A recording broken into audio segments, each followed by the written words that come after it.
o ṣáàgì lọ́gbẹ́ o tàgùrọ̀ lọ́fà o dédé ọ̀pẹ o gbẹ́nu òkè ọ̀fẹ́ ní robí.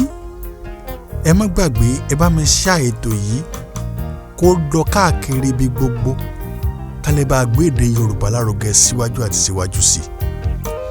Orúkọ mi ní Gbénga Ìwàlóye Oyèládé ọmọ àsìkò láyé.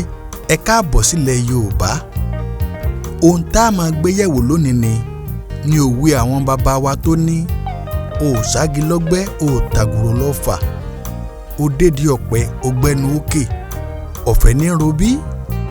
Gbogbo wa la mọ̀ tá à ń pè ní igi táwọn olóyìnbó ń pè ní wood. Èèyàn jẹ́ gbégbèsè pé àdádà kó fi ṣáàgì lọ́gbẹ́ fi gégi díẹ̀ tàbí kó gbìyànjú àdìta fàmọ́ ògùrọ̀. Kí là ń pè lògùrọ̀?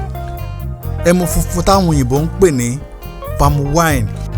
Ọ̀nà tá à ń gbà tẹ́mu tàbí ògùrọ̀ lè fi wà ó ní pé èyàn ó gun ọ̀pẹ amagi ọ̀pẹ èyàn ó gun lọ tàbí ká wú ọ̀pẹ lulẹ̀ kí wọ́n sì lè mú ẹmu jáde láti ara ọ̀pẹ tá a ti wó lulẹ̀ náà. Ṣùgbọ́n wọ́n rèé o ò ṣe nǹkan kan ọwọ́ adédé ọ̀pẹ ó gbẹ́nu òkè tó o bá gbọ́ kóró esin tàbí kòkòrò lọ́wọ́ inú ẹnu rẹ̀ lọ́hùn. Àwọn tó bá ya ọ̀lẹ paraku tó jẹ́ pé sùn jí jẹun nìkan ni ẹ mọ̀ ọ̀lẹ àfàjò.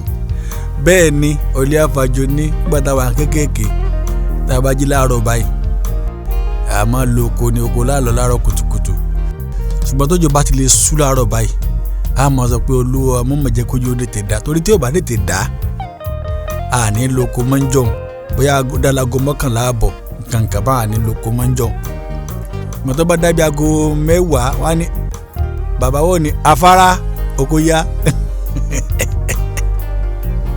Ẹlòmí ó jí lórí ibùsùn rẹ̀ láàárọ̀ kùtùkùtù yóò wá ná pàpàpà ní ká tó ṣẹ́jú pẹ́ ó ti tó fẹ̀gbẹ́ lélẹ̀. Kódà àwọn ó jí pé kó wá jẹun ni oúnjẹ tí wọ́n ń jẹun ẹnìkan ló ti ṣẹ́ rẹ̀. Àwọn ọkọ mìíràn nínú ilé wọ́n á níyàwó àwọn ò gbọ́dọ̀ ṣiṣẹ́. Yá ajó yọkọ rẹ o ìdí tó fi gbọ́dọ̀ ṣiṣẹ́ nítorí bóni ṣe rí ọ̀la lè má rí bẹ́ẹ̀. Kì í ṣe pé mo ń ro bí ro ọ́ o bó ti wolúwa ló ń sọ láì ní o. Ìwọ gbìyànjú láti máa ṣe nǹkan kó o sì máa gbàdúrà sẹ́lẹ́dàá rẹ.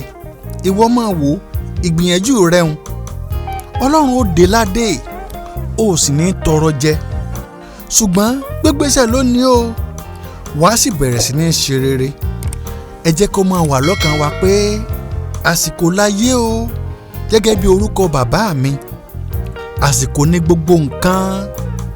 Mákànjú tu lú ọ̀ràn ìgbà rẹ̀ ò tó ṣe lọ bẹ́ẹ̀ títí ìgbà mẹ́ta tún pàdé.